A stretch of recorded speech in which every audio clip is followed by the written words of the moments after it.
Thank you, Mr. Speaker. We're watching the rise of Islamic fascism on a scale unprecedented in modern times. It may be wrapped in different symbols and traces genealogy through a different line, but at its core, it is fascism.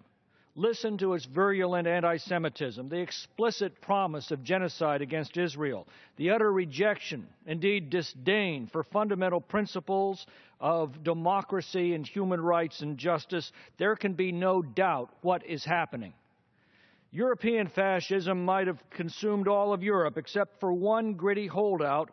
For more than a year, Great Britain stood in the breach. Had it fallen, the consequences would have been unthinkable. Today, one gritty holdout stands against the rise of Islamic fascism in the Middle East. Israel is the only island of democracy and civilization left in that region, and it is standing alone and in the breach. The current conflict between Israel and Hamas offers a clear distinction between good and evil. Israel took control of the Gaza Strip as a result of the Six-Day War in 1967. It granted self-governance to the region in 1994 and in 2005 unilaterally withdrew its forces. The resulting Hamas government has since militarized Gaza and used it as a launching for continuing and escalating attacks against the civilian Israeli population with the avowed objective of wiping Israel off the map. The Arab Spring, welcomed by the Obama administration, brought the Muslim Brotherhood to power in Egypt. During its brief tenure, it opened a road for the mass importation of weapons to Hamas.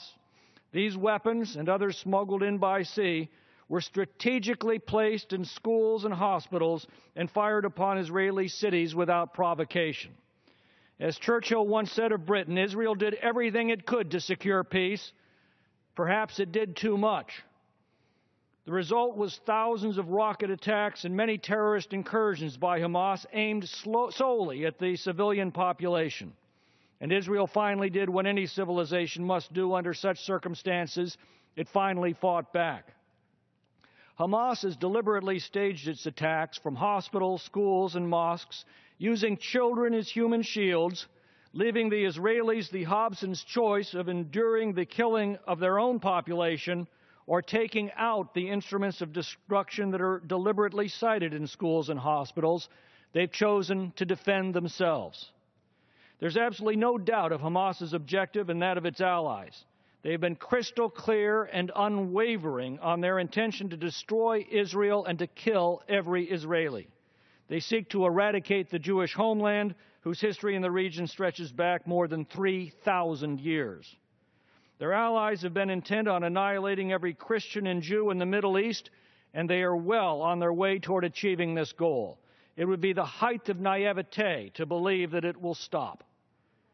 Yet this administration and many on the left seem to view the two sides as moral equivalents. Many on the left even portray Israel as the aggressor. Well, Israel has made the decision to, by force, demilitarize Gaza for its own survival. It's now making serious progress in degrading Hamas's ability to make war, and that is the only true path to peace. Yet the Obama administration is now working to halt Israel's progress and allow Hamas the time to resupply and regroup and resume its attacks. This serves only the objectives of Hamas and is a prescription for prolonged war and bloodshed. Hamas has broken every ceasefire it's agreed to, and Israel has abided by every ceasefire, often holding return fire for hours after Hamas has broken these accords. There's no reason to believe that Hamas will abide by future ceasefires the moment it has recovered its war-making capabilities. Why would this administration interfere in this manner, the effect of which is to take sides against the only pro-Western regime left in the Middle East? Today, all that stands between a peaceful and free world and a fanatical fascist caliphate stretching from the Bosphorus to North Africa is the state of Israel and the influence of the Western democracies, particularly that of the United States.